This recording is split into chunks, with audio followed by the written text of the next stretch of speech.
हरि ओम। हम लोग श्री रामचरितमानस रामायण तुलसी की रामायण में अयोध्या कांड देख रहे हैं और भरत शत्रुघ्न जो है प्रजा समेत सब लोग राम के पीछे पीछे वन जाने को तैयार हैं, क्योंकि वो लोग सोच रहे हैं कि राम को वहां जाके मना के ले आएंगे वापस, और मना के लेके आ जाएंगे तो राम ही राज्य करेंगे। भरत को ये बात समझ में नहीं आ रही कि मैं कैसे राज्य करूं, और उनको मन में अपराध बोध तो है ही। उनको लग रहा है कि सब लोग सोचेंगे कि भाई मैंने जो है अपनी माँ को भड़का दिया अपने हित के लिए, और उनको उनका उनका बहाना लेके मैं राज्य की चेष्टा में हूँ। तो भरत के मन में कई ऐसे विचार आए। अब ये सब लोग जब पहुंचे और ये लोग संगवेरपुर पहुंचे, आप याद करिए, जब भगवान राम लक्ष्मण और सीता जी पहुंचे थे श्रृंगवेरपुर, तो वहां पर उनसे निषाद मिले थे। अब निषाद को समझ में आया कि सब लोग आ रहे हैं, तो देखिए उनको क्या लगा, देखते हैं जरा, इसको समझते हैं। सही तीर बसी चले बिहाने, संग वेरपुर सब नियराने, समाचार सब सुने निषादा, हृदय विचार करें सभी सादा। तो जब इन सब लोगों के आने की सूचना निषादों को मिली, तो निषाद राज ने सारे समाचार सुने तो वो दुखी होकर हृदय में विचार करने लगे। उनके क्या मन में क्या दुख आया, चलिए देखते हैं। कारण कवन भरत बन जाही, है कछु कपट भाव मन माही, जौ पै जे न होति कुटिलाई, तो कतलीन संकट काई। तो निषाद राज सोच रहे हैं कि भाई क्या कारण जो भरत वन को जा रहे हैं। कारण कवन भरत बन जाए, है कछु कपट भाव मन माई, मन में कोई कपट का भाव उत्पन्न हुआ है, शायद इसलिए जा रहे हैं। और अगर कपट ना होता तो इतनी सारी सेना लेके क्यों जा रहे हैं। तो जो जनता, जो भाई राजा चलेंगे, राजा मतलब राज परिवार के लोग चलेंगे, उनके साथ इतने सारी प्रजा चलेगी तो सुरक्षा के लिए कुछ सैनिक भी लगेंगे। वो सैनिक इसलिए नहीं है कि वो कोई दूसरी सेना आक्रमण कर देगी, और वो भी संभव है, ऐसी बात नहीं कि वो संभव नहीं है, पर वो भी संभव है। परंतु इसके अतिरिक्त आप बार बार आप हमें ध्यान रखना चाहिए कि ये कौन सा समय कौन सा काल है। तो वन के हिंस्र पशु, इन लोगों पर हम कोई आक्रमण कर सकते हैं, किसी को कठिनाई हो सकती है, तो इनकी सुरक्षा के लिए वन के हिंस्र पशुओं से या राक्षसों से उनकी सुरक्षा के लिए सेना भी चल रही है। लेकिन निषाद राज सोच रहे हैं कि अगर भरत के मन में कोई कपट नहीं आया तो राम तो पैदल आए थे, राम तो चले आए थे, उनके साथ तो सेना नहीं आई थी, तो फिर ये क्यों, इनके साथ इतने लोग क्यों चल रहे हैं। तो निषाद राज के मन में स्वाभाविक ही शंका आ रही है कि भाई क्यों जा रहे हैं। और जान ही सानुज राम ही मारी, करहु अकंटक राज सुखारी, भरत न राजनीति और आनी, तब कलंक अब जीवन हानि। देखिए मन में व्यक्ति के सबसे पहले ऐसे जो अपशकुन सबसे पहले आते हैं, मन में ये भाव सबसे पहले आता है, कुछ गड़बड़ हो जाएगा, कुछ बुरा हो जाएगा, कुछ दुख का कारण बन जाएगा, कोई कष्ट का कारण बन जाएगा, कोई ना कोई समस्या आ जाएगी। तो निषाद राज क्या सोच रहे हैं कि भरत सोच रहे हैं, भरत का विचार है कि लक्ष्मण सहित राम को मार के सुख से निष्कंटक राज्य करूंगा। कहते हैं देखो, करहूं अकंटक राज सुखारी, जानहु सानुज राम ही मारे। अनुज राम के साथ, राम और उनके छोटे भाई लक्ष्मण को मारेंगे, और आप फिर अकंटक मतलब निष्कंटक राज्य करेंगे, कोई रोड़े अटकाने वाला नहीं रहेगा बीच में। और भरत न राजनीति और आनी, तब कलंको अब जीवन हानि। भरत ने राजनीति का विचार नहीं किया, उन्होंने समझा नहीं कि क्या करना है। पहले तो उन्होंने कलंक लगा ही था। कलंक क्या लगा है कि भाई उनकी माँ ने राम को वनवास दिलाया, और निषाद राज मन में सोच रहे हैं कि अब तो ये इनको सीधे मृत्यु को प्राप्त होंगे। देखिए आनंद की बात क्या है, जिसका जीवन जैसा होता है उसको जीवन जैसा होता है, जिसके प्रारब्ध जैसा होता है, जिसके भाव जैसे होते हैं, उसके मन में उसी प्रकार की बात पहले आती है। अब निषाद राज ये भी सोच सकते थे, जो कि वास्तविकता थी, कि भाई भरत का राम से बहुत प्रेम है और मिलने जा रहे हैं। लेकिन जैसा जीवन व्यक्ति का होता है वैसा उसके मन में विचार आता है। निषाद राज अच्छे व्यक्ति हैं, लेकिन शंकालु व्यक्ति क्या करता है, उसके मन में कोई ना कोई बुरा ख्याल, कोई ना कोई ऐसा अपशकुन जैसा ख्याल आता है, विचार आता है, जो कि लगता है कुछ ना कुछ गड़बड़ हो जाएगी। सकल सुरासुर सुरहि सुजारा सकल सुरासुर जुरहि जुझारा राम ही समर न जीत निहारा का आचरदु भरत अस्करहि नई विषबेल अमी फल फरहि। निषाद राज देखिए आप क्या आनंद की बात है। निषाद राज ने ये भी सोच लिया कि भरत जो है वो राम को मारना चाहते हैं। फिर उनको ये भी समझ में आ रहा है कि राम तो भगवान है, उनको प्रत्यक्ष दर्शन हो चुके हैं, तो वो ये भी समझ रहे हैं कि राम को कौन मारने वाला है। और बात सही है, भगवान को मारने वाला कौन है। और भगवान भी मतलब भगवान भी ऐसे कि राम जैसे भगवान। तो कहते हैं सकल सुरासुर जुरहि जुझारा, सारे देवता दैत्य सब जुट जाएं तब भी राम को रण में जीतने वाला कोई नहीं। भरत जो ऐसा कर रहे हैं, मन में सोच रहे हैं निषाद राज, तो वो आश्चर्य की बात नहीं है। विष की बेलें और अमृत की फलें अमृत फल कभी नहीं बनाती। मतलब जैसे आपके मन में को विचार आएंगे वैसे ही काम होगा। अस विचार गोह ज्ञाति सन कहु सजग सब हो, हतवास बो रही तरन कीजे उघाटारो। अब ये लोग कथा का आनंद लीजिए। ये लोग अपने मन में अपनी योजना बना रहे हैं।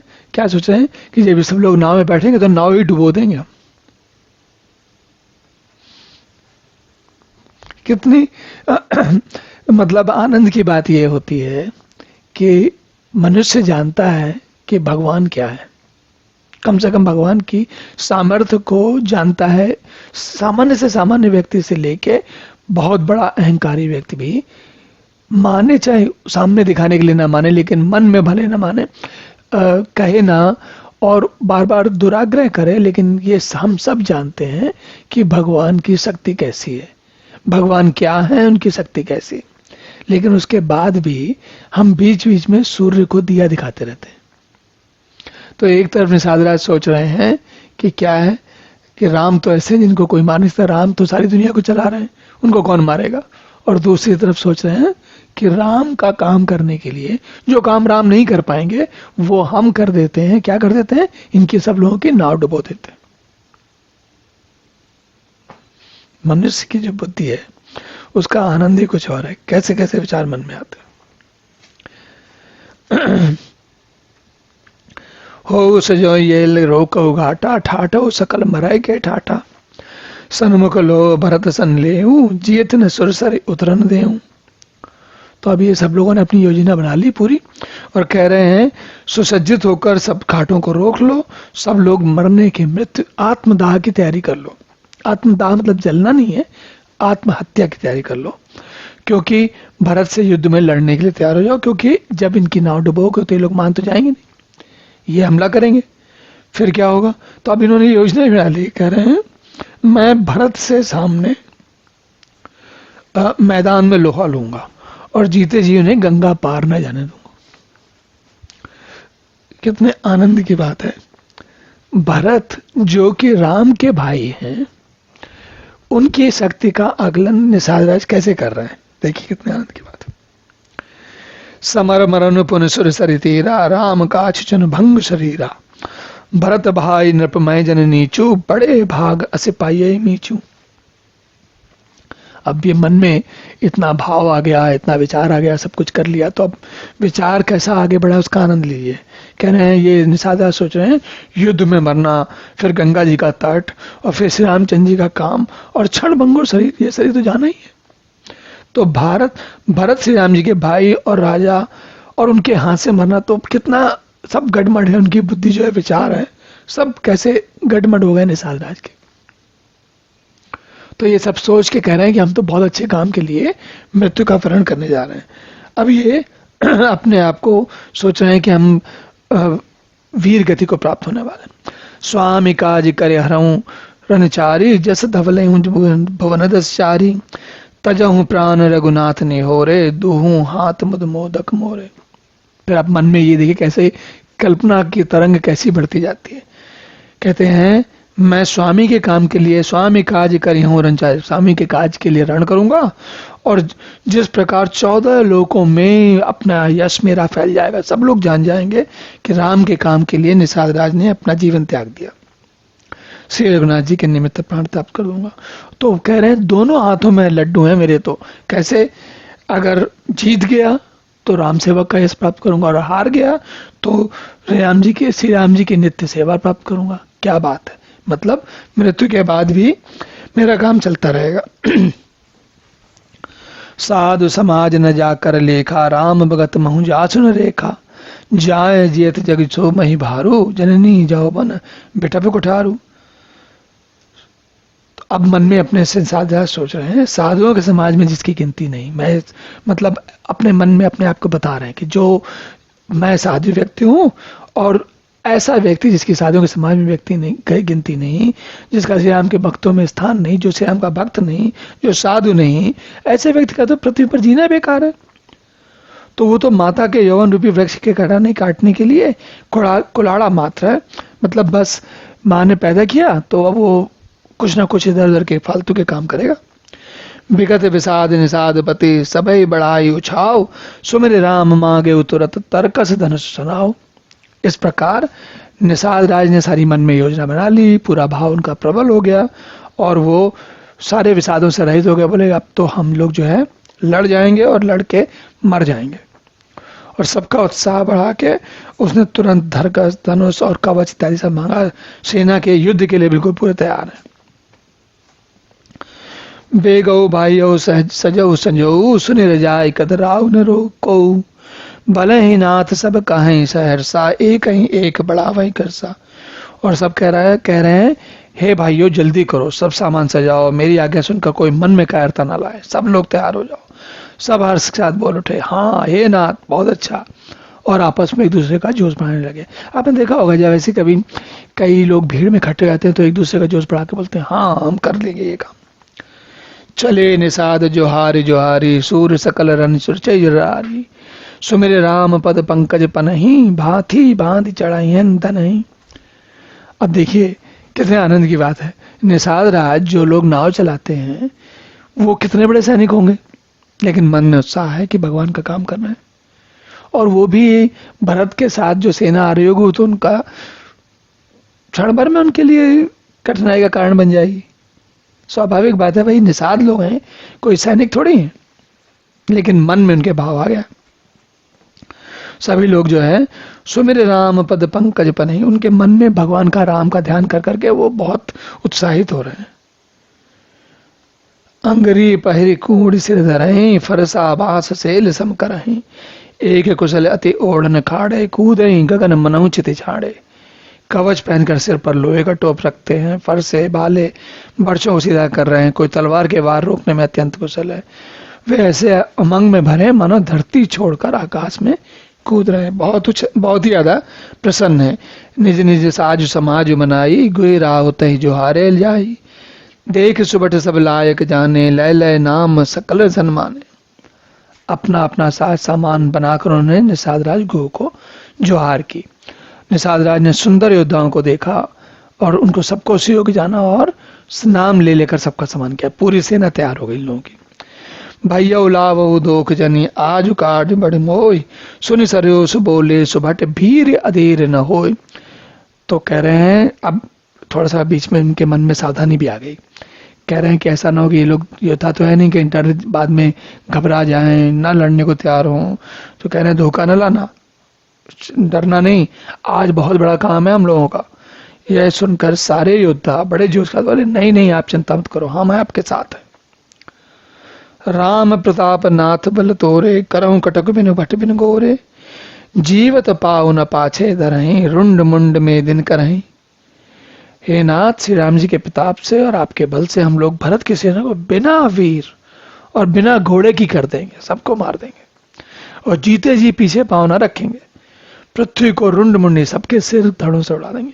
तो फरसा तलवार जो इनके पास जिस प्रकार के हथियार हैं उसको लेके ये तैयार हो रहे हैं। स्वाभाविक बात है कि सेना के पास जिस प्रकार के शस्त्र होते हैं उतने अगर सामान्य लोगों के पास हो तो उनमें और सेना में अंतर ही क्या रहा। लेकिन मन का भाव है। दीक निषाद नाथ भल टोलू, कहु बजाय जुझाऊ ढोलू। इतना कहत छींक भई भाए, कहु सगुने ही खेत सोहाए। अब देखिए ये तुलसी की अ, कह नहीं सकता हूँ ये तुलसी की है या वाल्मीकि जी की बात है, लेकिन क्या हुआ कि ये सब लोग इतनी तैयारी कर रहे हैं। निषाद राज ने पूरा बढ़िया दल देखा और बोले ढोल बजाओ लड़ाई का, पूरी तैयारी हो गई, सब लोग प्रसन्न मन से चल रहे हैं। पर इतनी देर में बाईं ओर से छींक हो गई। आहा, तो किसी ने इसको जोड़ा कि शकुन विचारने वाला खेत सुंदर है, जीत होगी, मतलब कि ये अच्छा शकुन है, बाईं ओर से छींक हुई।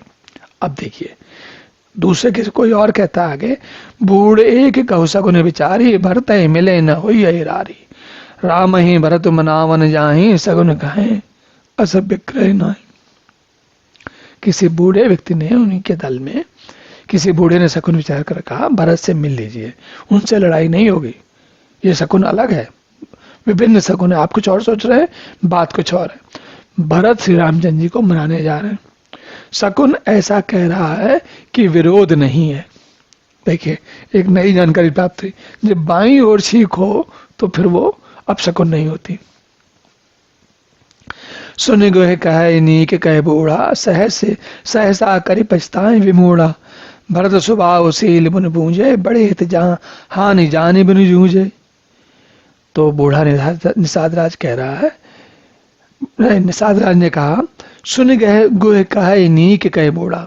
निषाद राज ने कहा हाँ ये बूढ़े व्यक्ति सही कह रहे हैं, नीक कह रहे हैं, नीक का मतलब अच्छा कह रहे हैं।